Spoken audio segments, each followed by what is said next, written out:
This episode is brought to you by Progressive Insurance. Fiscally responsible, financial geniuses, monetary magicians. These are things people say about drivers who switch their car insurance to Progressive and save hundreds. Because Progressive offers discounts for paying in full, owning a home, and more. Plus, you can count on their great customer service to help you when you need it, so your dollar goes a long way. Visit Progressive.com to see if you could save on car insurance. Progressive Casualty Insurance Company and Affiliates. Potential savings will vary. Not available in all states or situations. You just realized your business needed to hire someone yesterday. How can you find amazing candidates fast? Easy. Just use Indeed. Stop struggling to get your job post seen on other job sites. With Indeed sponsored jobs, your post jumps to the top of the page for your relevant candidates, so you can reach the people you want faster. According to Indeed data, sponsored jobs posted directly on Indeed have 45% more applications than non-sponsored jobs. Don't wait any longer. Speed up your hiring right now with Indeed. And listeners of this show will get a $75 sponsored job credit to get your jobs more visibility at Indeed.com/ARTS. Just go to Indeed.com/ARTS right now and support our show by saying you heard about Indeed on this podcast. Terms and conditions apply. Hiring? Indeed is all you need. Welcome to Heaving Bosoms, the podcast where two best friends recap romance novels while naming dukes by combining random nouns and slowly going from foot phobia to foot fetish. Gonna love what we love, do it out loud. Stack our shelves with the clinches out. Shout it from the rooftop, can you hear the sound? Yeah. Live your best life, love it out loud. Love it out loud. Hey HBs, it's a big week over on our Patreon. On Friday, February 21st, two things are happening. The first is you're getting a bonus episode on the last two books in Eden Finley's famous series. And because I'm me, I couldn't help but also tell Sabrina about the two novellas that happen in between books 2 and 3. That bonus episode will go out on our Patreon and Apple Podcast subscription feeds. Then on Friday night, we've got a live watch party planned on Patreon. Come hang with us at 8 p.m. Eastern, February 21st, while we watch Howl's Moving Castle. I'm so excited to see this movie again with all of our watch party friends. This week, we're heading back in the way, way back machine to Dickens times with The Duke by Gaelen Foley. One quick content warning, we'll be discussing sexual assault and the character's journey to taking her power back, but we also give content warnings within the episode.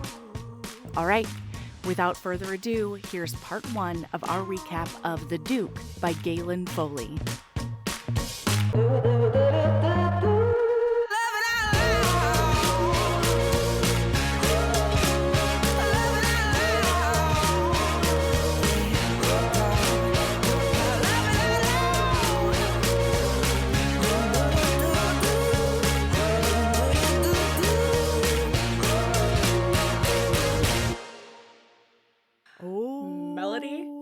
I've been waiting to talk about this book with you for so fucking long. Yeah.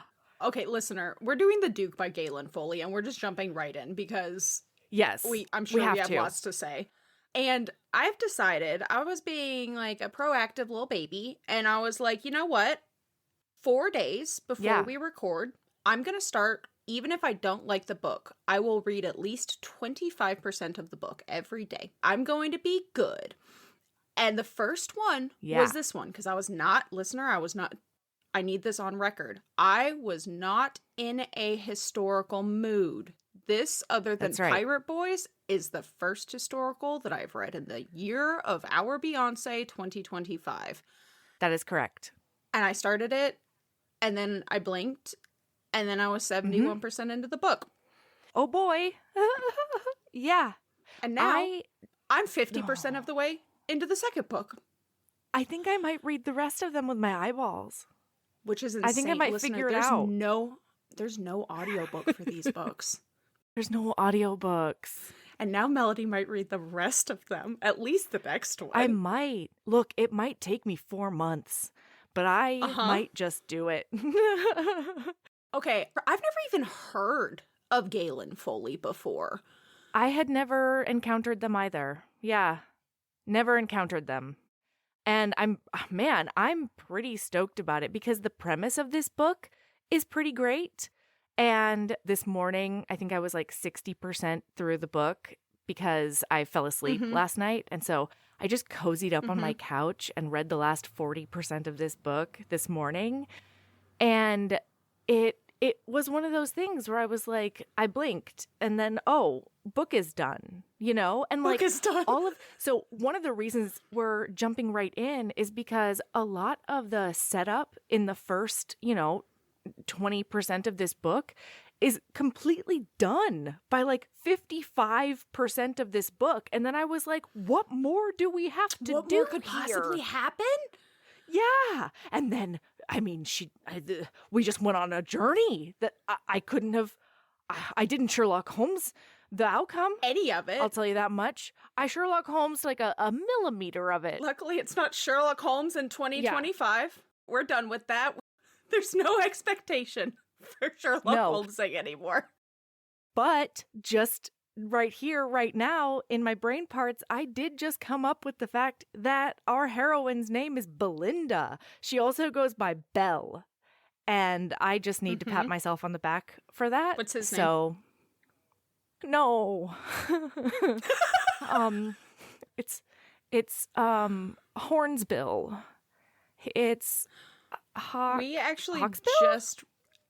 It's Hawkscliff. I was just gonna say we just recently had a hero because Minotaur Boy, archaeology Minotaur Boy was also a hawk. Yes. Yeah, but it's one of those things where like you just put two stupid nouns together and suddenly you have a British name. Like what? Come on. Hawkscliff. Get out of here. Hey, now they added an E to the end of cliff. Okay. Sure, I guess. No, way back in the before times, one of their ancestors were just standing in front of a landscape painting, being like, "What the fuck do we call ourselves now that we're fancy? Because we have conquered whoever lived here before. It's Hawkscliff because there's a hawk in the painting and a cliff in the painting and a cliff." So creative. We did it. Yeah. Okay, so I am going to throw out there before we even jump in, because this is a huge part of the plot, big trigger warning on on-page sexual assault. And then, like... Big, yeah. Processing and dealing with it from there. So, just throwing that out there. And we will be talking about it because it is, like, important to the rest of the story. And some of, like, the sensory components of the assault are really important to the rest of the story. So it might get rough for a minute there, but I feel like we can, give you like a 3-minute, why don't you bounce ahead of us when we're about to talk about it? Yeah, I feel like we don't necessarily, exactly. Like the points where it becomes a thing, like we'll give you a heads up. Yeah. So we open up. I had no idea what to expect. I didn't read the synopsis or anything. And then we open up and Hawk is standing at a grave. And then this old man, Coldfell. And it's raining, everyone. Yeah. Oh, so it's a gray, rainy London listener, day. For you to understand, we have a Sebastian here. We have a sad man, okay? And then listener and Melody. Gaelen Foley, she really loves, it's like she looked at 20 years into the future and said, man, Heaving Bosoms is gonna cream their panties over my heroes. It's true. And like, honestly, he doesn't really even have very much baggage, Like, from what, I mean, no, there is all the mom stuff. The mom stuff is rough. He's got a fair amount of baggage. He was never locked in a closet overnight. Whoa, and like none of his kittens were killed in front of him. In what world is it a requirement? No, I'm not. I'm just locked in a closet or have your kitten killed in front of you to be a Sebastian. I'm just saying there is a Sebastian spectrum, okay? Yeah. And he is on the lighter end of the trauma, is all I'm saying. Active trauma? Yes, agreed. That's all I'm saying. That's Okay. all. I just need listener to understand the type of Sebastian he is. Yes, you know? yes. Basically, his dad was like, your mother's a fucking slut, and you're the only worthwhile child that I have, and so you're not allowed to love your mom. And you need to be the perfect Duke in training. And because he, like, neglected and didn't show any love to any of the rest of the boys, Hawkscliff was sort of thrust into, like, a parental role as well. He was with them. Definitely parentified as a youth. But, like, for a Sebastian, that's pretty good. Okay? I need you to understand. The second book is about Lucian. No, who's the spy boy. And he's somebody else's son. And he's one of the twins. I bet he gets treated terribly by the dad. Oh. Is he an even deeper Sebastian? Does his well of desperate sadness go even deeper? Melody, today I read a scene where he looked at the heroine, and mind you, he has given her the choice of either... I don't even know how to tell you this without, like, giving you a quickie on what I've read so far. But we're early into the book, and he looks at the heroine because he is, like, depraved, debauched, like, whatever. But it's all a secret. It's all like a front because he's a spy boy. He's a British spy. But Melody, in his head, we've been seeing nothing but how much he's alone. He feels alone. His twin has abandoned him. It's a whole thing. And at one point, he looks in the heroine's beautiful blue eyes, and he says, "Nobody loves me. I'm alone." And then she walks away from him because he's being a dick right now in the book. Oh, yeah. You can't be a dick and go for sympathy. Oh, you sad boy in a different kind of flavor? Like, boy, Gaelen Foley, you really you said I'm going for it, and then you did. And, like, Hawk is like this, too. All of these boys are so emotionally stunted because of their upbringing. Oh, yeah. Especially this guy, he was told that he needed to be like the paragon of the dukedom because he is the heir.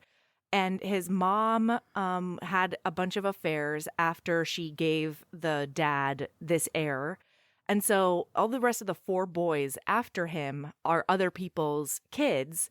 The cuckoo in the nest. Right. And everybody knows about it. It is an open secret.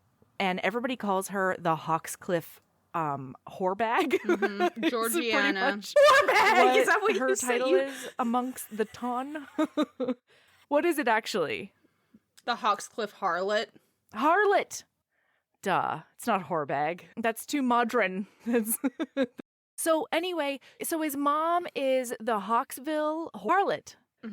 Hawkscliff, fuck.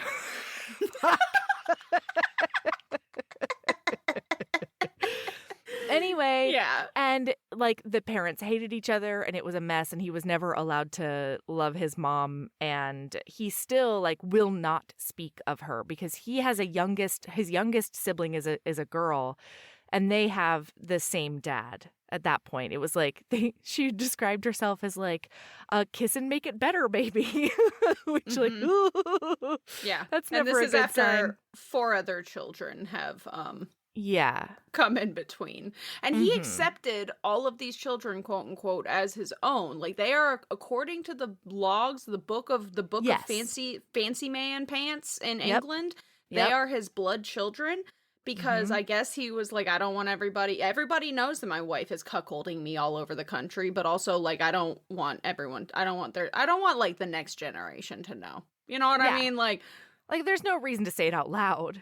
You know? That's an inside thought, you know? Yeah, for sure.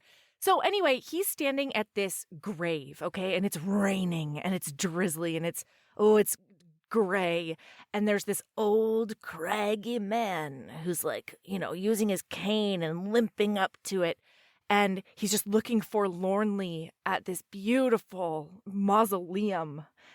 And then it comes out that Hawk was in love with this craggy old man's wife. Yeah. Who was a young, beautiful whatever, because it says like Coldfell's always been attracted to like Beauty, and this time Beauty bit him in the butt because he fell in love and whatever, and his terrible, awful slut ex-dead wife only gave him a daughter, and she's a... That's the first wife. No, the first wife he loved, and then she died or something, with only giving him a daughter. And then now this new slutty McSlut whore.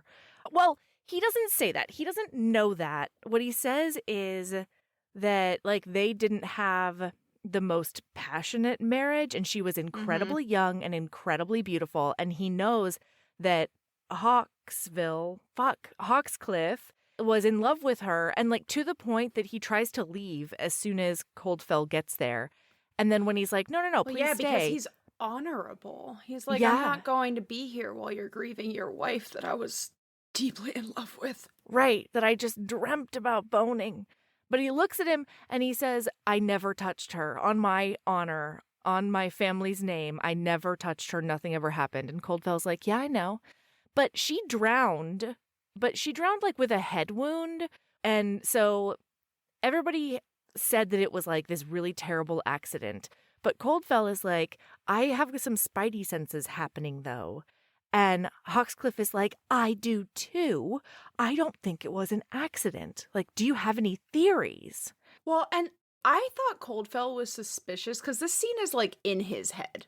And, like, I thought he was suspicious because he was like, I'm setting this man up. He's basically winding up the toy soldier so that it will march away. Yeah, like, because that's he what can't he's doing. do the murder. But he's hoping that Hawk will go and, like, call out the person that they now suspect murdered, quote unquote, Lady Coldfell. Butts. No, Lady Coldfell is what her name is. What's her name? We know it. What's her Lucy? name? Lucy. Sure. Lucy. Oh, no, you're right. Her last name does start with a B because Coldfell is the title. And then their last name is Brackenboot. I think. Brackenboot sounds right. Breckenridge? Breckenridge. Yes. Okay. Yes. Okay. Anyway, boy, Hawk takes that because Coldfell is like, I think that it's my nephew. And he's always wanted the title. And if I don't have a son, then the title goes to him, blah, blah, blah. Yeah. And he lays all these seeds so obviously. Hawk, come on. Like, Hawk, honey. And like he realizes, Coldfell realizes that Hawk needs a place to point his grief. And as a result, he will do his bidding. Well, as Coldfell is like, oh, that's a loaded gun looking at my wife's grave. I'm going to point it. Yeah, so Hawksville, nope, doesn't matter. Hawksville looks at Coldfell and he's like, I make a vow to you that I will figure it out and I will get her justice. And that's where we leave them. And now we meet Belinda, the orange-selling girl. What's her name? She sells orange. Belinda. Mm-hmm. Belinda. Uh-oh. Belinda Hooter Blosen. What's her name?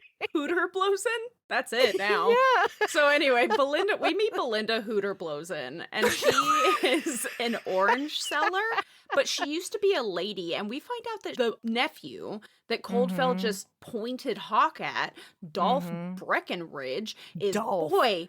What a crime against him. You know what I mean? Justice for Dolph, ? No like justice. Baby Dolph. Only no for justice Baby Dolph. for Dolph. No.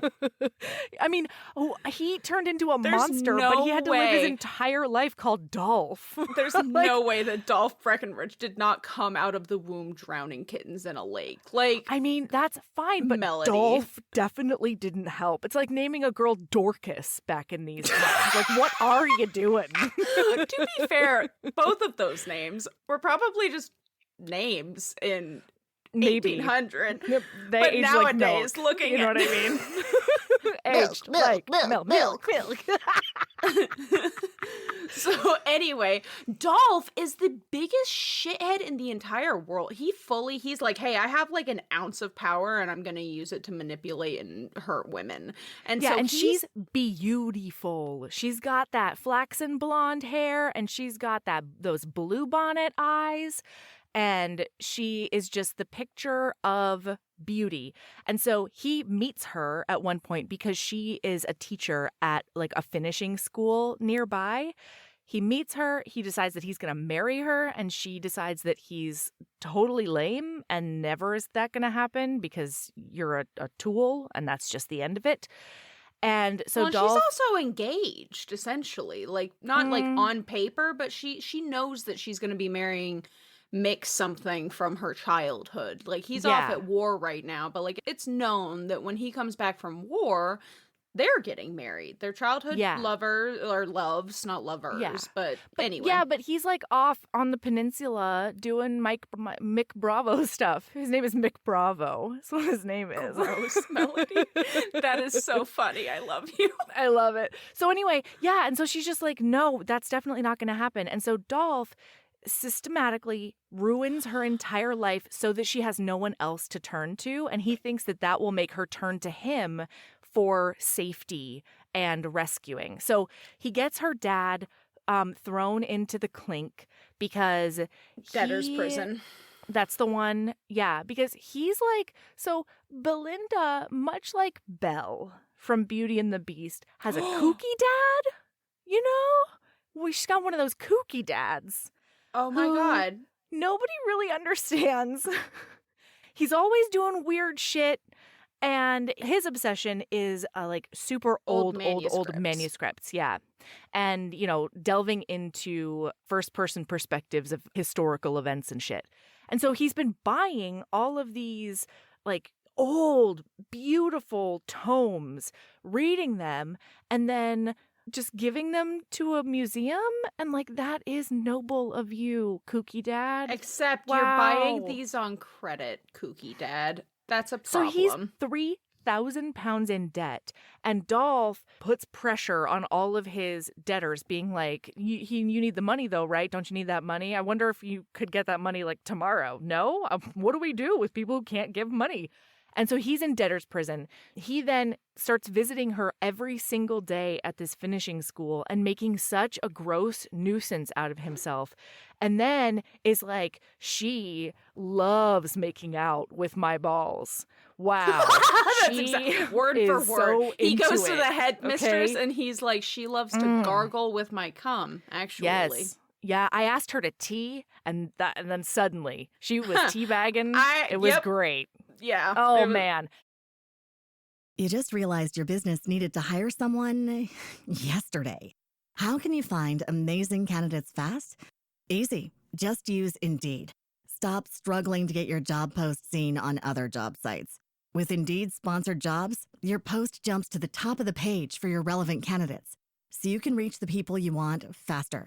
According to Indeed data, sponsored jobs posted directly on Indeed have 45% more applications than non-sponsored jobs. Don't wait any longer. Speed up your hiring right now with Indeed.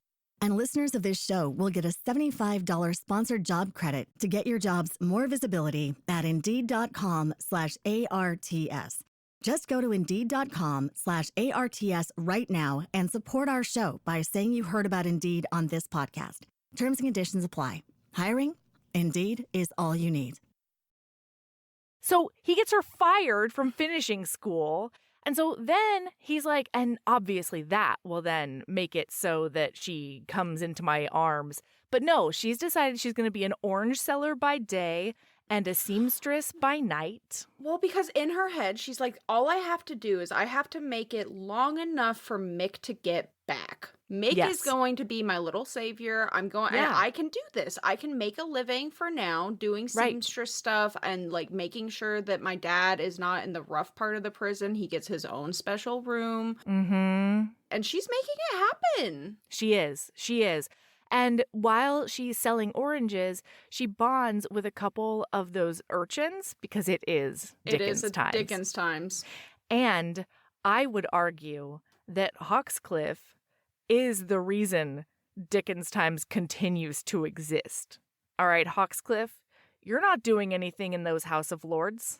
He is the one who can make it so that all the urchins get taken care of. By the end of the book, he's trying to do it, but according to him, because he's a Tory, his hands are essentially tied. So like his big special plan when the Tories aren't interested in it because they're like, well, there's a war and like we're gonna all get French Revolutioned if we piss off the people and all of and this like stuff. Also, they're like poor, right? Yeah, and so he ends up sending his plans basically to like the big wig man, or like that's like known for doing stuff like this, and he's like, hopefully they can do something about it. And he might even be a wig by the end of the book. There's no way he's not going to be a wig by the end of this series. Totally. Yeah. But all of those urchins' frozen little hands are on his head. Nope. I'm trying to say say that that how very King of Flesh and Bone of you. Blood is on his hands, I guess, but I was trying to make it so that their frozen hands were somewhere on him, and it didn't work. I didn't think it through before it just pounced out of my mouth, you know? Anyway, so look, she's doing orange stuff and also needle stuff. That real easy, listener. I'm gonna let her, but like, thank you. It would be really very easy. Generous of you. It would be really easy to do like a hard stop here and really push on that. You know, Sabrina's choosing kindness today, and that is a beautiful gesture. Grace, yeah. So we even watched Dolph like get out of his carriage and come over to her and be like, "Are you ready to marry me yet?" And she's like, "No, get away from me." Oh, yeah. But then she's bonding with these urchins, and we hear all about urchin life. And the most important part of this whole thing, though, that we end up finding out is she cares about these two urchin boys. And so during the winter, she bought them new boots, which means she's behind on the payment for her dad's special fancy man cell at the prison.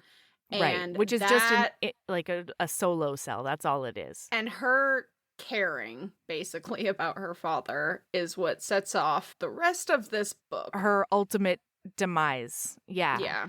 So up until this point, like, she's making it work. She's still a respectable lady. She goes to the prison, visits her dad. She's visiting him every day, and she hasn't told him a word about what has happened after he got put in this He still plane. thinks she's a teacher. Yeah, yeah. And so she goes to the warden and she says, "I've been really, really responsible and prompt with all of my payments up until this point. I'm hoping that you can give me a 2-week, grace period to get the funds and pay you again." And the warden says, like, "I think we can probably work something out. Do you need a ride home?" Yeah, it's raining. "Do you need a ride home?" And so he sends his carriage to take her home. And she's thinking to herself, like, I don't love going home in this carriage, but also it's raining buckets and I'm exhausted. So, trigger warning, this is where this starts. We're about to have a sexual assault, and it's on page, and it's graphic. It's only a couple of pages long if you choose to read the book, but it was rough to read. Mm-hmm. It's like... It's visceral. Yeah. There's a lot of sensory description. So if you want to skip ahead like 2 or 3 minutes, we're going to talk about that. And then we'll see you in a bit. Yeah. So she's walking home at night after dropping off her like seamstress stuff. Yeah. She's just dropped off her seamstress work. She's walking back to her house.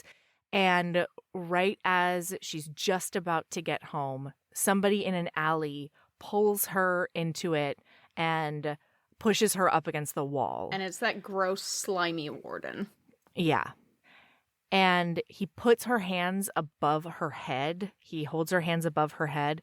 And then as he's saying, like, this is how we're working this out, essentially, this is your payment, she can hear he's got a big, giant... keys clinking. Yeah, he's got a big, giant ring of keys that are like, those skeleton keys that are real heavy. And so every time he moves, she can hear those keys clanking. And it's this metallic sound. She manages to like get out of her body in every other way, but that metallic clanking is what's keeping her anchored in this experience, and it's not great. And so she ends up basically getting kicked out of the place that she's been living. And no. She gets found by some street walkers, essentially, sex workers. And they take her to essentially like a hostel that they all stay at. And she's just in a state, like out of it for like 3 days. She's catatonic for a while. And she doesn't know what to do because up until this point, she has managed to cling to her respectability. It's the only thing she had left. And so now she's like, I am well and truly ruined. And no, like, Mick, there's no coming back. Wouldn't have this. me. Yeah, there's nothing I can do. And so I did have a question. I know don't... this wouldn't work for this plot, for this specific book, right? But like, how would anybody have known? I think it's the weird misinformation that everybody bleeds the first time they have penetrative vaginal sex. Okay. That's what I was thinking, but I was just curious about, like, obviously we wouldn't have a book listener if that had worked. Well, and I think it's also because of like her internal honor. Yeah, like exactly. I don't think she could keep it a secret that way. Yeah, not for a husband. I was just thinking on that. Yeah. Well, and so she's like, the only thing I can do, I don't want to be just, like a tavern sex worker. I don't want to ply my trade on the street, Yeah, because that's and so she's like, all she can do now at this point is she's a ruined woman, and so she's a sex worker, period. There's no other options for her. So she's like, you know what? I'm going to go balls to the wall. I'm going to capitalize on the fact that I'm still pretty and like life hasn't worn me down yet.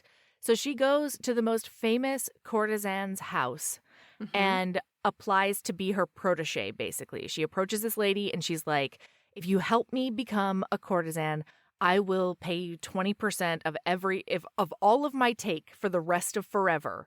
Because it's going to cost a lot of money, like the initial buy-in of all the gowns and the trinkets and the smelly stuff and the whatever else is a lot of money. And she wouldn't be able to do it on her own. So Harriet, who was a real lady, she was a real famous courtesan, takes her under her wing, and all of a sudden she is a demi-rep. It's a word I've never encountered before. The belle of the ton. These dudes looking for mistresses are obsessed with her, but she won't allow, like she hasn't chosen anybody. Right. And she's had like 4 guys offer her carte blanche, which I learned in this reading that if a courtesan is offered carte blanche, like basically she has the full run of the dude's finances. Period. The end. Like And like that is a thing that is and very part of her thing appealing. though, she's waiting for a protector that she knows that she is mentally scarred from her experience, and she knows that sex is this is going to be challenging, and so it's going to be really hard to deliver on the tacit promises that are made in all of these interactions because she's really good at like doing the sultry flirting and double entendres and giving them just enough but holding enough back and all this stuff, right?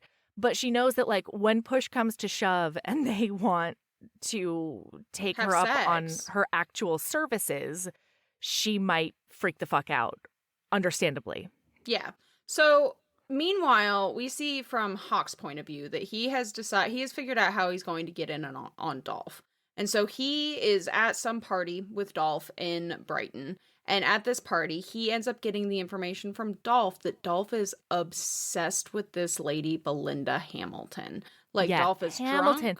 What did I say? Oh, dang it. The only reason I'm bringing this up is because I'm fucking proud of myself that it started with an H. Okay? Like, I thought. Ended with an N. Hey. Proud of you. Look at that. Dang it. Listener, I was fully planning on through the end of the episode. it was gonna be Hooter Blowson. And I just totally forgot. So anyway, basically Hawk is trying to figure out what's the word I'm looking for? What his in is. What his angle is. Yeah, because he needs Dolph to confess to murdering Lucy because he is not the type of person that will just call out somebody for no reason. Like he needs confirmation because he is honorable. He has so much honor. Listener, I need you to know this man is so soft. Yeah. And so this dude had me swooning, except like even when he was being a dick nose. Yeah. I was still swooning. I know. And then the end of this book, listener, I died. Okay. Yes. So anyway, he figures out that Harriet Hooter-Blosen, Belinda Hamilton is the person that Dolph is obsessed with. And so he's like, oh, great. I just have to go and find this girl who Dolph wants to marry. Great. He tries to do that, and then he starts finding out that she is a famous courtesan that he's never heard of. Yeah, in the just 2 weeks. Came out of the woodwork. In the 2 weeks that they've both been at a... It's more than that. It's like 6 weeks. Okay, I'm so sorry. In a month and a half, old timies, while they were at a house party in Brighton, they get back, and she has gone from 0 to hero. Yes, absolutely. She is the talk of the ton, and every missish mama knows exactly who she is. They're mad. Oh boy. And so all of the wives are just, they're shaking in their boots, being like, what's my husband doing? Well, and she has decided that she has a couple of things that she won't do. And one of those things is she will not accept a protector that is married. He has to be unmarried, and if she has her protector and then he gets married while they're involved, she's going to split ways. Like, that's the one line that she will not cross. Right. So he finds out that she's going to be at this like big house party, and he goes there, and when he gets there, she is like in an alcove sitting down, and Dolph is looming over her, like with his finger in her face, and he's like getting more and more agitated as she just serves him back this like cool look of disdain. And finally, it gets to the point where he watches in a mirror. It's so fun. He looks across the salon in the mirror to watch what they're doing behind him, and he sees Dolph get in his pockets and like throw a bunch of coins in her face and like down her dress. And so he's like, oh my God, I'm gonna break some faces. Like, this is not okay. Ooh, I don't care if listener, she's a harlot. He set his eyes on that lady, and she's the most beautiful. He is entranced. He has no time for sex workers, but like, this woman is just the most beautiful angel woman. He wants this woman so bad. She's like the unicorn of sex workers. And he's like, even I am tempted. Me, Hawksville, I am tempted. The paragon of old England time, man. Ducal authority. So he goes over there, but by the time he gets there, the bouncers are already escorting Dolph out, and he intercepts them, and Dolph is like, put a good word in for me, please. Like, I need her. I want her. I can't live without her. And he goes over to her to be like, hey, girl, how are you feeling? Yeah, and she fully rebuffs him because she's pulling coins out of her cleavage, and like she's embarrassed. And she saw Hawk talking to Dolph and was like, oh, they're friends. I have zero interest in having anything to do with this man. Yeah. And so she flutters off to go play some cards. And she's it's blackjack. And she is wagering a kiss, but she never loses. And then Hawk sits down. Yeah. And wins. And it's the first time she loses. And he's like, all right, give me my kiss. And so she leans over the table and just gives him like sort of a lingering peck on the lips and pulls back. And he's like, whoa. I put up a gigormous gold ring for wager. That was not an equivalent wager, ma'am. Right. And she's like, it is a kiss. And he's like, no, I'm going to need you to really, really commit to the kissing. So this is the first time that she's ever actually like really kissed a man. Listener, this is it's a hot kiss. Hot kiss. Wow. Gaelen Foley knows how to write a makeout. Like, wow. And they're doing it in front of the whole party. And so all of his like peers or whatever are like, yeah, get it. Hooting and hollering. Yeah, because basically, so this party is it's basically what are those things? It's like a gallery exhibit of courtesans. It's at the courtesan's house. And so like all of the ladies who aren't attached or who have protectors that are there, like all of the courtesans that are a part of Harriet's stable, essentially, are there. And so this isn't a normal party. There's no leaving 2 feet for Jesus. There's no... Everybody's like making out in corners and stuff, but it's not a full-on sex party either. It's sort of the in-between. What's up? Melody, you get that sex party in a different book. Tell me everything. There's an orgy. In the second book? There's an orgy in the second book? I have to read the second book. That's the meet I cute. have to. No. No. How dare you? You are spy mastering me hard, okay? You are maiden laning me, Melody, hard. I can already tell though that like this is sending me down a rabbit hole. I'm about to I'm gonna finish this series for sure because like the guy that Alec, we meet one of what's his butt's brothers, like Alec. 4 or 6. something. 6. Yes. God damn it. And then because the sister is before that. And then the stowaway pirate boy who I really want, Jack's book. He's book 7.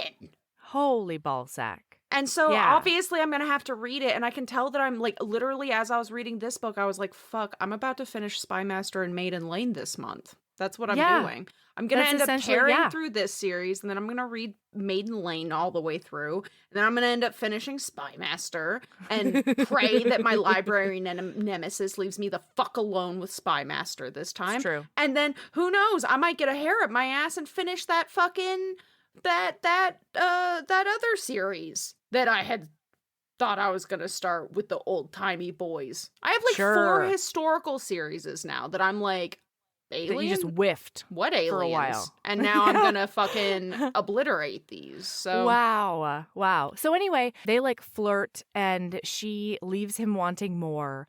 She's like, well, who are you anyway? Like, how can you make demands of me? And she finds out that he is the most eligible bachelor in all of London. Yeah, he's like the only hot available Duke.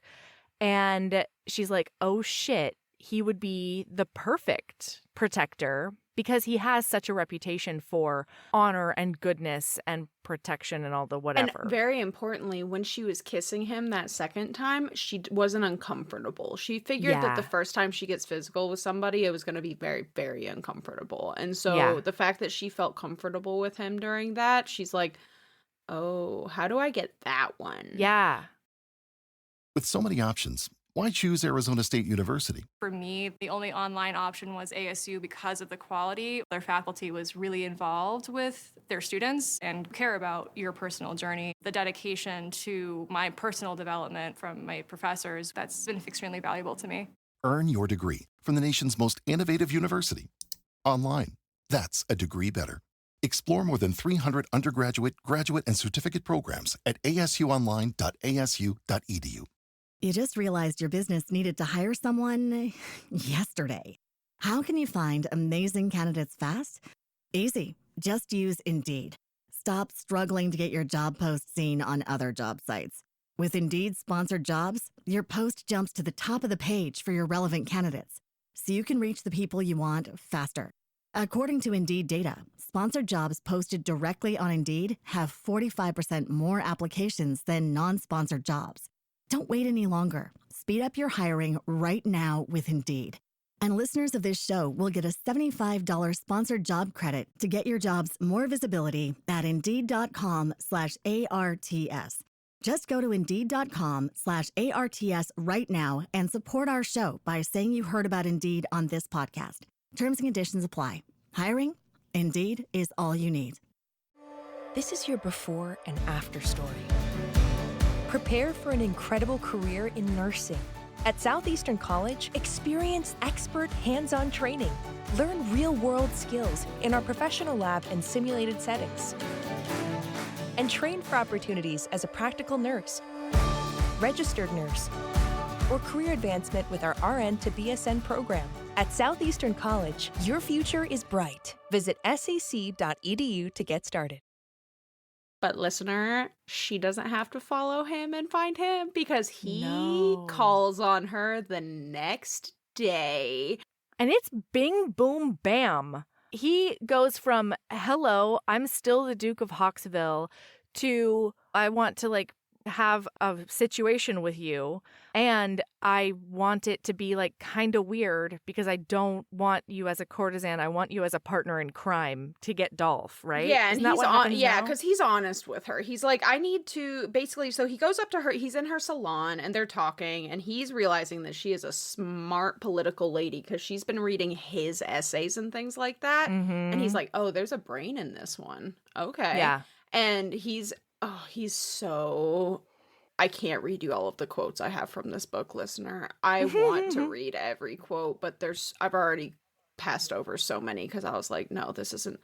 There's too many. So anyway, he is like, I have a proposition for you, but I'd like to speak with you in private. And so they end up going on an outing, and he gets all territorial and pissed off at people because they see her and him and they are giving her the cut direct and looking at her funny out in public, and he's like, let's go someplace private where nobody can fuss you. And notably, this is the first time she's experiencing that sort of response from society because, again, she's brand new at this. She's only been at house parties and stuff like that. And so looking wives in the eye and seeing how they treat her and things like that is really sobering for her. It's really sad because she hasn't done anything. No, but that's her profession. That's the thing she represents is not okay with them. So anyway, importantly, Melody, while they're walking by the river, did you swoon when he invited her to call him by Robert? Yeah, of course I did. Come on. Mm-hmm. And then, very important. But then he's a dickbag to her. I think he's just socially awkward. He has no idea what he's doing in this situation. I think that this is so... I mean, that's true. He is a dickbag, but I'm not saying it's malicious. I'm just saying he's a dickbag to her. Well, one of the things that we very quickly realize is he's lived a very sheltered life. He doesn't know because of all the familial pressure. Yeah. And the PTSD of having a mother who whored around or whatever. That's And so they're walking together and they end up talking about their past romances. He explains a little bit about his, which he's had, dalliances and things like that, but it was never right. Widows and such. And he looks at her and he says, I don't believe in idle dalliance. She laughed at him as though she'd heard that before. Oh, don't you? What do you believe in, then? He glanced at the glittering water, tempted not to answer at all, but the single word escaped his lips softly, foolish as it was. Devotion. Oh, devotion. Everybody died. Hawk! Everybody my God. keeled over right and there. He also, very importantly, listener, remember this. While they're talking about these things, she's talking about how she used to be essentially a lady. And whatever. And she was like, yeah, before I ever got the option, though, I never got to go to Almix, which was always my dream. And I'm just planting that seed now, listener, for later in this book. For later. Yeah, because she gets a Cinderella date later on. Anyway, so now they go back to the house. Well, and he specifically asked her about Dolph. That's why he brought up romances, is he's getting her input on Dolph. And he finds out, she doesn't like him either. I think I can get her in on this. Yeah. That's when he gives her the proposition and he's like, we can do anything that will make you comfortable. We can put in the contract that it ends on a specific day. They decide on 2 months. They're hoping that's enough time to nail Dolph to the wall. And he assures her that there is not going to be a physical element whatsoever in their relationship. And she's like, holy, what? She's going to get paid £1,000. £1,000 for 2 months of work and not touching a penis? And not including any of the schmancy stuff he has to buy her in order to keep her in petticoats or whatever, So it's it's a good deal because, again, she's been trying to, at this point, before, she was trying to survive until Mick got home so that they could figure it out together, right, with her dad. Now she's like, with this arrangement, I'm 1/3 of the way there to getting my dad out of jail. Well, and she's realized talking to Harriet that being a courtesan for a couple of years until her looks start to go, or even before then, like, this is financial security. She can be an independent woman for the rest of her life because she learns how to work the stock market, and like Harriet teaches her how to have her money make her money. And so she's decided that she will never be beholden to a man again. Yes. Ever. Yes. And at one point, y'all, I don't know if we're actually going to like remember when we get to it, but the reason that she never wants to be beholden to a man ever again, she's crying on the bed and Robert is trying to console her later on. And she looks at him and she says, Robert, everyone disappoints me.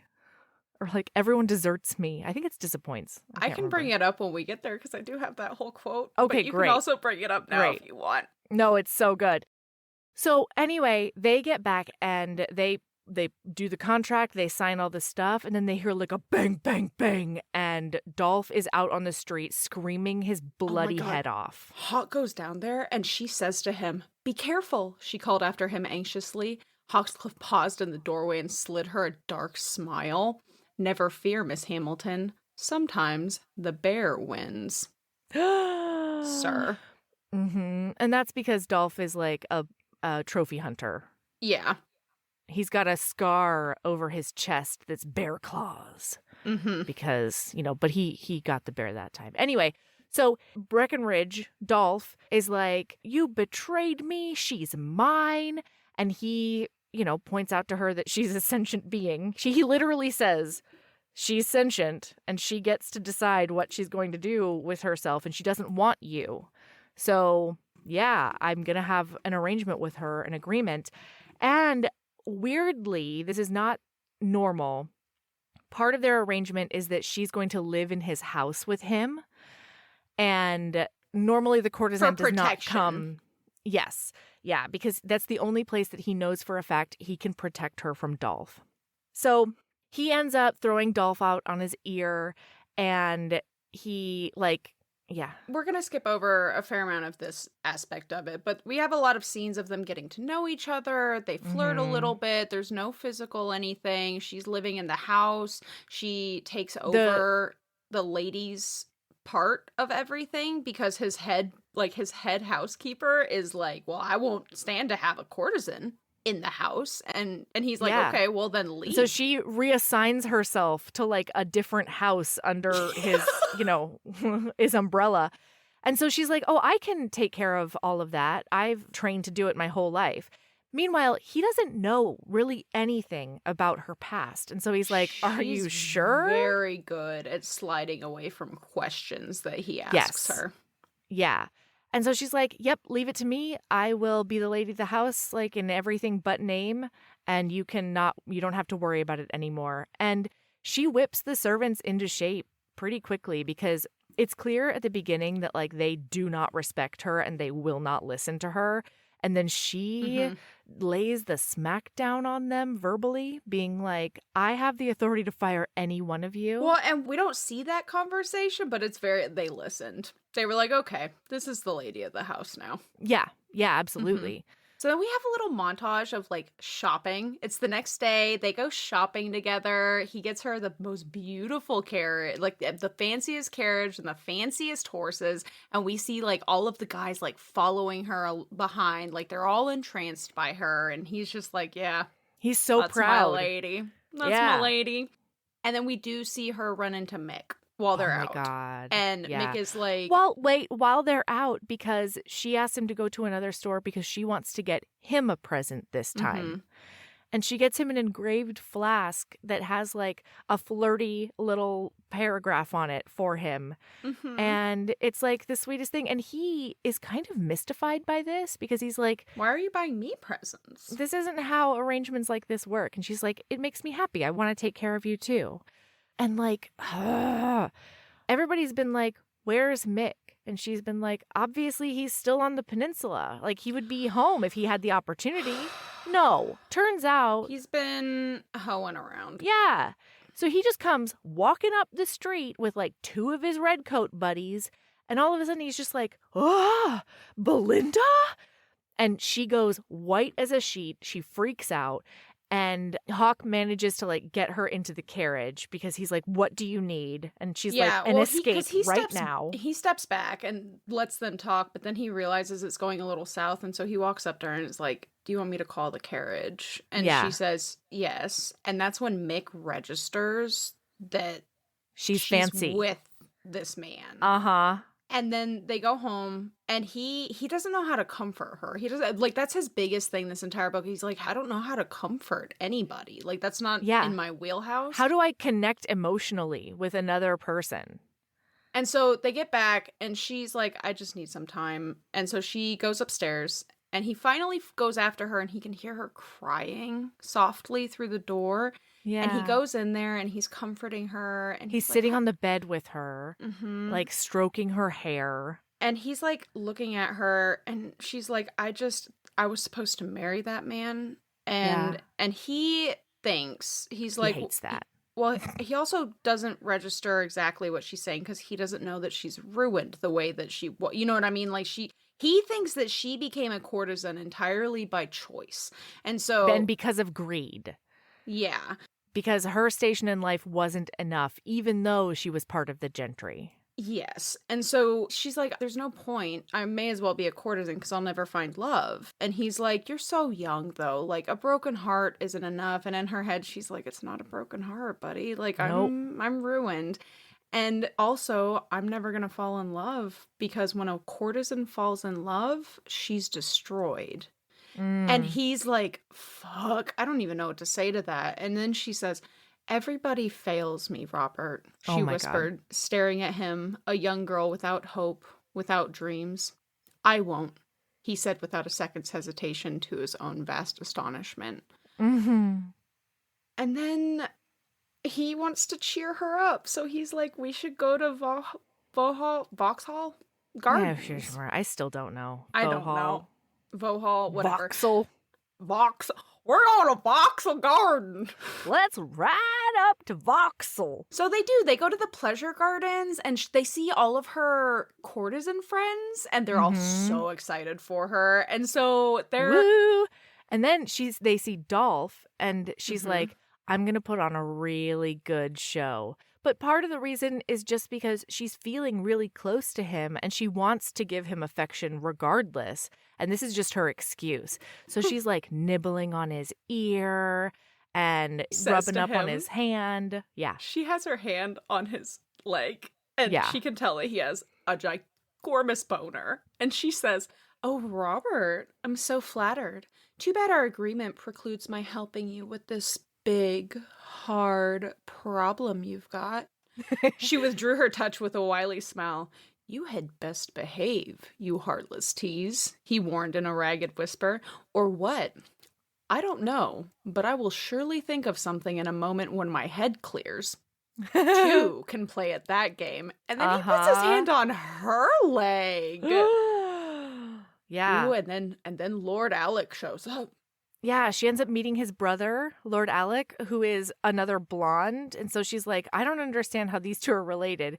This is when she finds out about the mom and her old nickname and like the parentage of all the boys and all the business. Yeah, and finds out that it's like a public secret that everybody knows, but nobody talks about it. Yeah, because Dolph comes over to like confront them kind of, and 2 of his lackeys are like backing him up. And one of those dudes makes a comment about the Hawkstown harlot.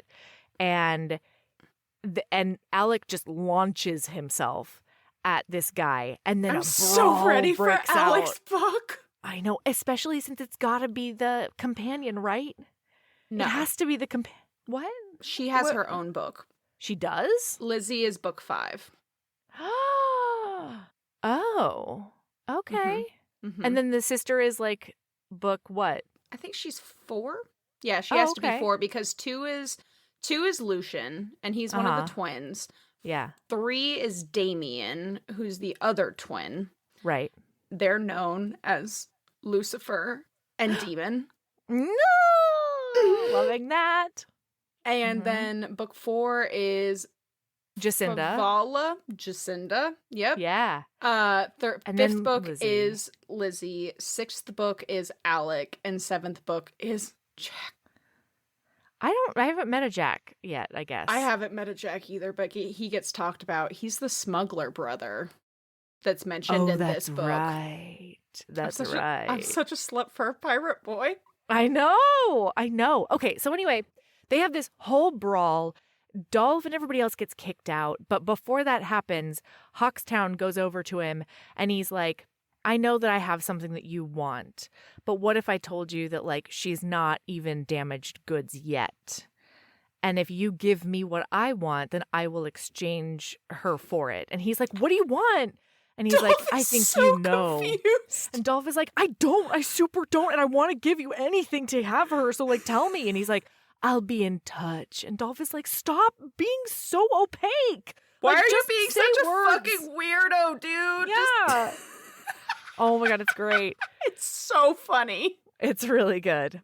So they end up enjoying the rest of the evening, and she asks him, by the end of it, like, they dance, it's a adorable whole thing. And then she's like, tomorrow, I need to see my dad. Will you come with me to see my father at the fleet? And he says, of course. He is so smitten with this woman, listener. Oh like, my gosh, see besotted. from his point of view, and he would lay down his life. That check got cashed. Yeah. And he knows that he needs to one day do his duty as the Duke, i.e. get married and have heirs. But he's like, I can't let this woman go. This is it for me. And so they go to the fleet together, and he meets her father. He goes with her, and she's kooky dad. And she is lying about, because he didn't know that she was a teacher at some point. Well, and her cover story for when she was, making her big phoenix transformation into the belle of the ball is that she was taking the girls that she teaches to Paris for a trip.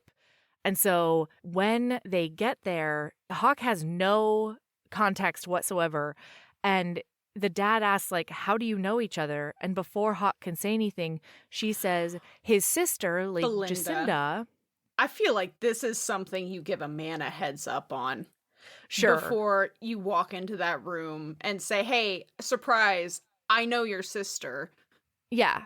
This and is my Hawk cover is story. not the improv class kind of guy, Like, you need to get him on side. His solution to, I don't know what is happening right now and I need to think on this, is he just goes full Duke. Stoic face. He doesn't show a single emotion, and he's just the most.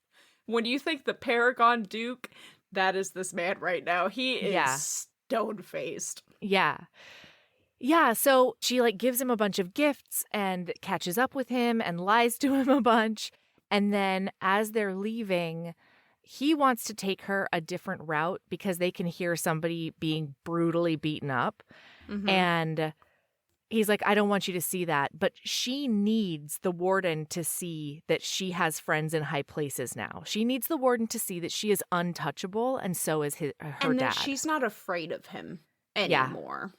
So she makes sure to walk past him, and she's shaking because as he's, like, punching this guy, the key ring is making the same noise that it was during her assault. And so it's all coming back. She's, like, clammy and shaking, but, showing a really, really strong front. And then when they get outside, he's like, I wanted to take you so that you didn't see that terrible business. And, like, she can't tell him, obviously, that was sort of a dragon she needed to slay. But she looks at him and, like, very meaningfully thanks him once again for escorting her to the clink. Yeah. You just realized your business needed to hire someone yesterday. How can you find amazing candidates fast? Easy. Just use Indeed. Stop struggling to get your job post seen on other job sites. With Indeed sponsored jobs, your post jumps to the top of the page for your relevant candidates, so you can reach the people you want faster. According to Indeed data, sponsored jobs posted directly on Indeed have 45% more applications than non-sponsored jobs. Don't wait any longer. Speed up your hiring right now with Indeed. And listeners of this show will get a $75 sponsored job credit to get your jobs more visibility at Indeed.com/ARTS. Just go to Indeed.com/ARTS right now and support our show by saying you heard about Indeed on this podcast. Terms and conditions apply. Hiring? Indeed is all you need. So from here, it's more montage-y scenes. And it's not just us montage skipping over stuff. It's like we see a couple of weeks of that they still haven't gotten physical, really. They're none of this. But he has realized that he needs to keep a polite distance from her because, boy, he is so into this lady, this woman. And he also realizes that she can be his ally in more than just taking Dolph down.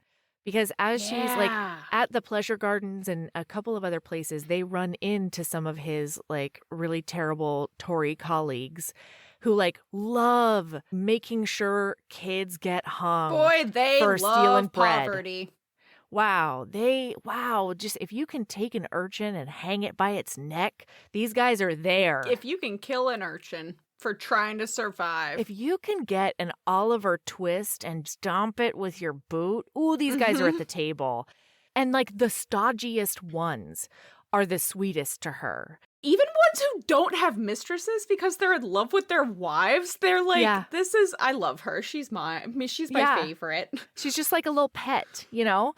And so she offers to host a party for him so that he can get all of these Tory brains together in one place and present them with his big ideas for specifically penal reform.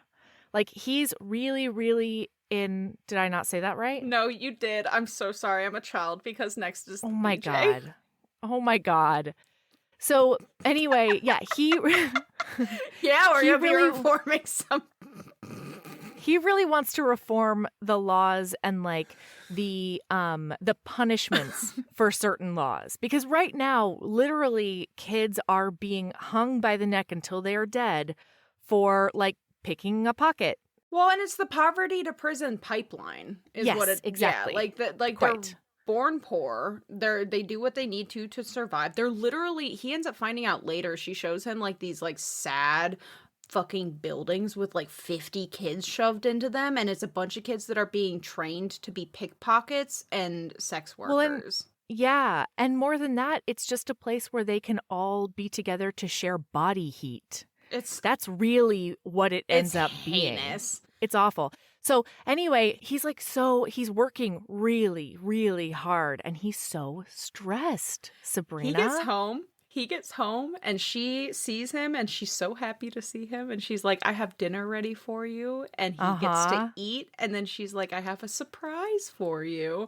Because when he found out that, so he loves music. He loves pianos, all of these things. And so he has the fanciest, schmanciest, best piano in the world in his study. But it was untuned and out because he's been too busy to play. And so secretly while he was gone, she got it tuned. And then they're in his study after dinner and he's relaxing. She's like, close your eyes. And then all of a sudden he hears plink, plink, plink. And she plays him a little song and he just loses himself in it. Oh, he's just relaxing. He's like right by the fire. And so his back is to her in this like big armchair. So he's listening to the music, and it says, like, her skill wasn't what was impressive. It was, like, the gesture that really got to him, and hearing his piano finally being back in working order. And then she comes up behind him afterwards. She starts rubbing his shoulders and getting the kinks out of his neck. And then she undoes his cravat. Starts trailing his hands down his chest, and... She has her face next to his face from behind him, and she's whispering in his ear. Yeah. And then she comes around front, and she undoes his pants, and he's like, Belinda, you don't have to. And she's like, I know. I want to. This is me wanting to. I want to take care of you. And so she gives her first blowjob ever in the land, and it is divine. And then obviously. He holds her in his lap afterwards, and they like kiss, and then he wants to return the favor, and she's like, no, that was just no, for this you. is about you. But then she says, you liked it? It was okay? And he's like, what? Of course it was. Life-changing. What are you talking about? And she's like, okay, so it was okay and you liked it. I did fine. And she goes, because I never, and then he like cuts her off. And he's realizing that because up until this point, he has been, again, thinking to himself that she became a courtesan only for greed and that she chose this lifestyle and that, she is a businesswoman. But he looks at her in her clear blue eyes and he sees this innocence. That he can't, he doesn't understand how those two things can coexist. And so she's been this big puzzle to him. Every time they've even had any kind of remotely intimate physical interactions, he's like, it feels like she is an innocent. This feels like she's never done this before. She's nervous about it. Like she's nervous, but then when she gets comfortable, like he can tell when that flip switches. And so he thinks that she's putting on an innocent act and that she's just really good at it. Like this is what her niche is as a courtesan. Uh-huh. Boy. But he realizes like, oh my God, I think I'm the only cock that she's had in her mouth. And like, what's more romantic than that? You know what I mean? So then we see some scenes where she's again realizing just how much society scorns her, essentially. Like we see a scene where she ends up running into her boys. She sees one of them pickpocketing, stealing. Yeah. And she's like, oh my God. And she tries to take them to a home for foundlings, basically, like an orphan home for school like stuff. a school. And she wants to pay them money to educate these children and board them. But the headmaster looks her dead in her face and says, your money's no good here, and we only take orphans. So, and even if they were orphans, we're not interested because they're associated with you. Yeah. And so she sneaks them into the night households. Kitchens. The servants. Yeah. Yeah. So she sneaks them into the kitchens and she's nervous about him finding out. But there is precedence for this because his main footman, William, is younger and she found out that he was taken in basically as a starving orphan. And that's how he got his job and worked his way up within the servants' ranks. So she's like, I feel like we can do the same thing for these two. And I will take on the financial responsibility. I will take on the majority of the responsibility for them. But we can do the same thing here.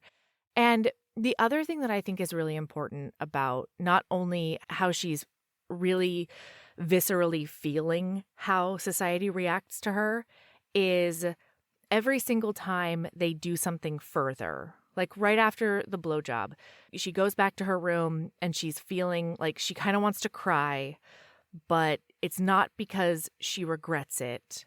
And she's really just grappling with all of the societal pressure to be pure and then her enjoyment of all of these carnal acts and connecting with him. Yeah, and part of the reason that she liked the blowjob and wanted no reciprocation is she felt like she was getting her power. She's slowly getting her power back. Like she's no longer feeling like a victim of every sexual or physical interaction. She's feeling like she took charge there and she controlled it. He took her lead, and then when she said stop, he stopped. Yeah.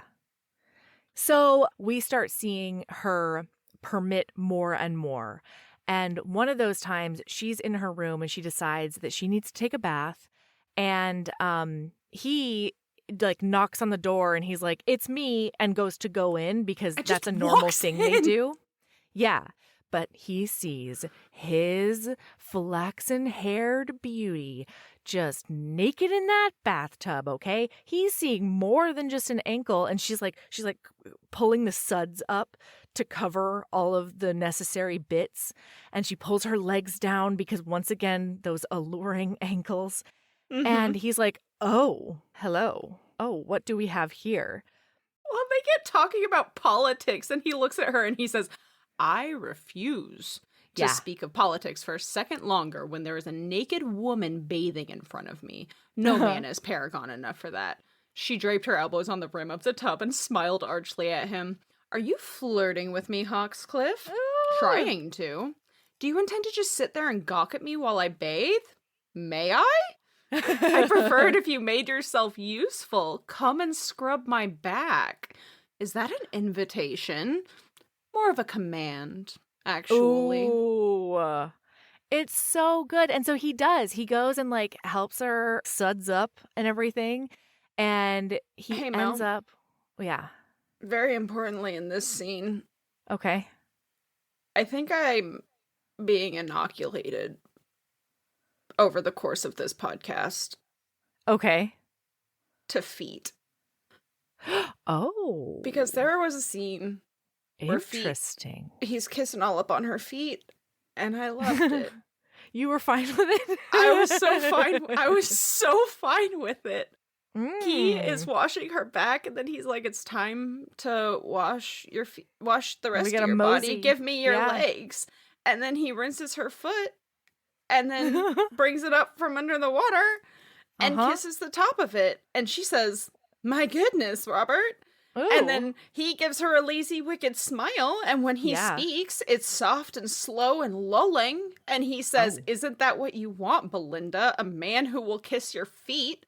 A man who worships the ground you walk on? Isn't that what you demand, what you deserve? Well, isn't it? Yeah. And then she just stares at him enthralled. Hallelujah. And then he sends her a smoldering glance and licks the inside of her ankle and bends his head and slowly covers her feet in adoring kisses. Wow. And the whole time, she's entranced watching the supple play of muscle in his shoulders, arms, and chest while he caresses her legs. And I loved it. Yeah, you're slowly on the road to a foot fetish. No, it's not going to be a fetish. I refuse, but I'm okay with becoming like cool, chill about it, you know? But like it was just really startling to read this. I think it's very scene specific. It's circumstantial, but like I definitely reading this, like he was like he kissed the top of her foot, and I was like, interesting. And he does what? Tell me more. I'm so intrigued. Especially when you combine it with the play of his muscles on his shoulders. Oh and my back god! And chest and like the real like, don't you want a? Isn't that what you want? A man who kisses your feet deserve and it. Worships? Yes. And so he's like, I want to worship you even more, you Venus. So I'm going to need you to stand up in this bathtub. And then they do one of the most dangerous things I've ever read. I was so worried that she was going to slip and fall. I was sure she was going to crack her head open. She ends up standing one-legged in this bathtub with a leg over his shoulder, and he's like clasping her buttocks to his face and going up on her. And she's like, I practically thought she was falling. Captain Morganing. Yeah, I thought she was Captain Morganing on the side of this copper tub, like with her foot on the copper tub, and then he was pulling her toward him. But I'm also fine with a leg over the shoulder. I'm just saying, like, either way, it's one of the most dangerous things I've ever read in a book. And, like, you know that there's so many sharp, pointy bits around them, probably. Like, if she falls and cracks her head, this is no longer a romance. This is a Nicholas Sparks. Yeah, the side of a copper tub is like 6 millimeters when it's bent at the top. You know what I mean? Yeah. And so that's just going to ka-tank right on the base of your skull. Oh my god, this would, like, we almost got 2 scenes They were taking their life in their hands. At a grave, you know? Yeah. Yeah, because if she died, there's no way he wasn't taking his own life after her. He's like, obviously, you know. He's going to have to swan dive off the roof. It's the only option at that point. Oh my god, what? It's either that or he's just going to hold her next to this bathtub and waste away from not eating because he's so miserable. Like, oh my god, y'all are really playing with fire. Well, she comes like a freight train and does it safely in a miraculous turn of events. And then he picks her up and he takes her to the bed and he tucks her in and he tells her to rest. Yeah. And she's like, come here, I can touch on you. And he's like, no, this was all about you. You rest up and I will go take something. Because isn't he setting up a surprise? Not quite yet, but like not yet. We're getting gonna there. Zippy We're yeah. getting So there. He has things to do. At one point, he's like, basically, you've entranced me, and she says, "Is it a good thing, Robert? Are you happy?" And he says, "So much it terrifies me." His lashes swept open, and he stared into her eyes. "I've been alone so long. But when I'm with you, when I'm with you, Belle, the earth sings and the stars dance, and I don't loathe myself so much for a bore." Wowza. And so we're gonna jump. There's a ball.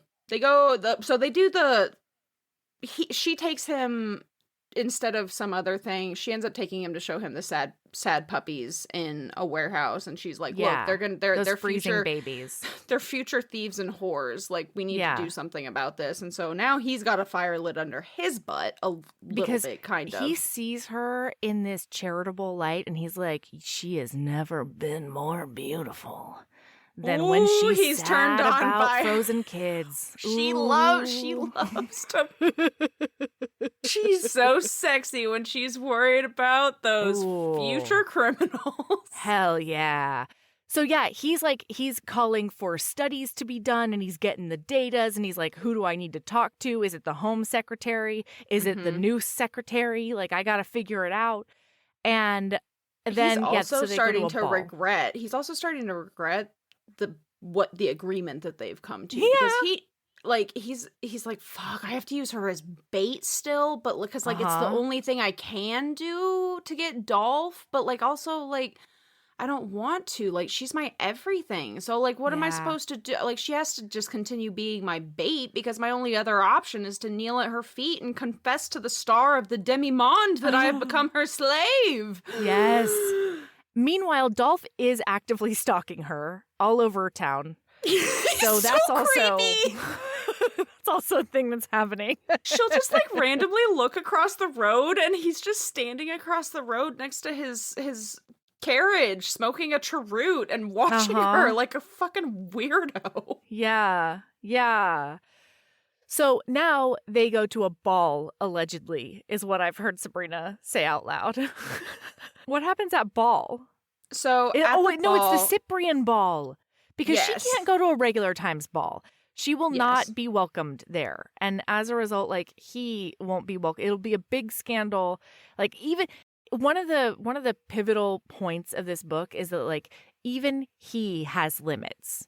He's the most powerful man in all of, but there are things UK. that will even ruin his. Yeah. Especially because he wants to have a lot of, political power and change different systems.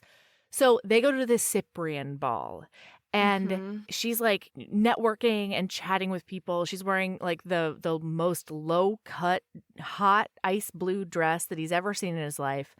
And he asks her to dance at one point. And so they go and they are on the dance floor.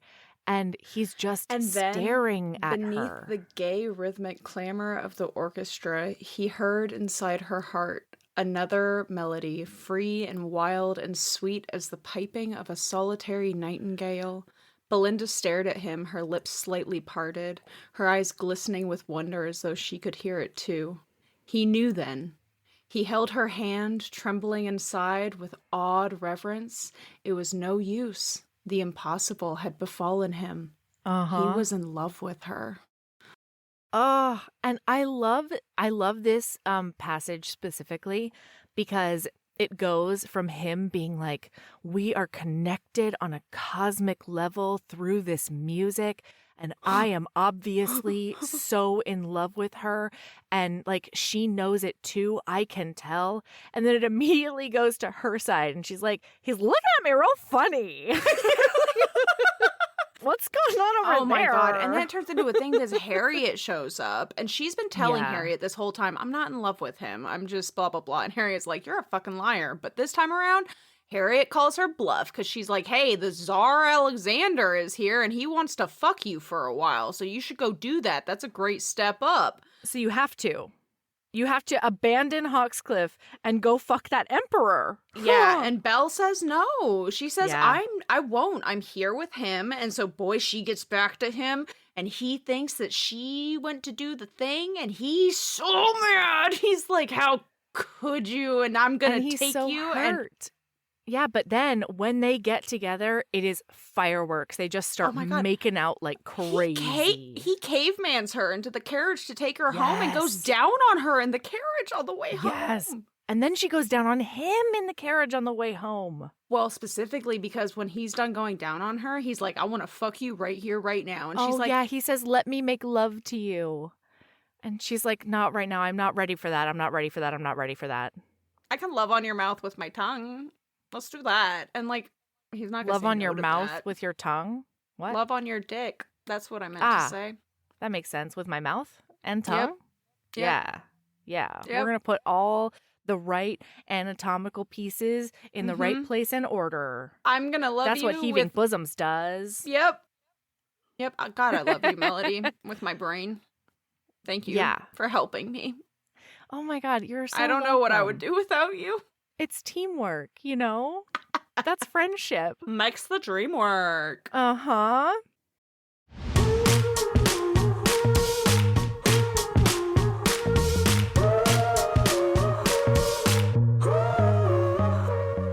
Thank you for swooning with us today.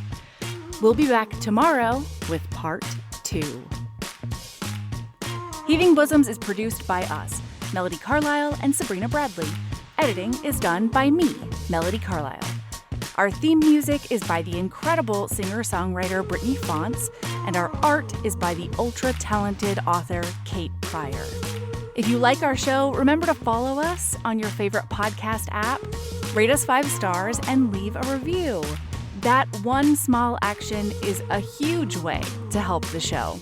If you want to get in touch with us for advertising inquiries or anything else, you can email us at heavingbosomspodcast@gmail.com.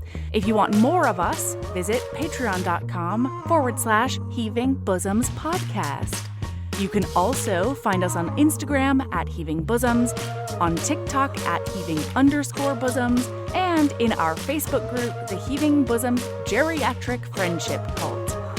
See you tomorrow.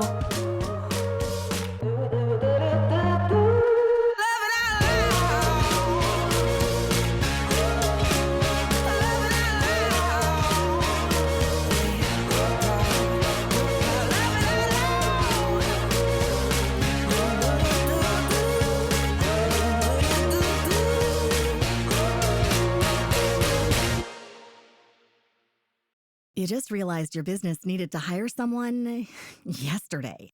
How can you find amazing candidates fast? Easy. Just use Indeed. Stop struggling to get your job post seen on other job sites.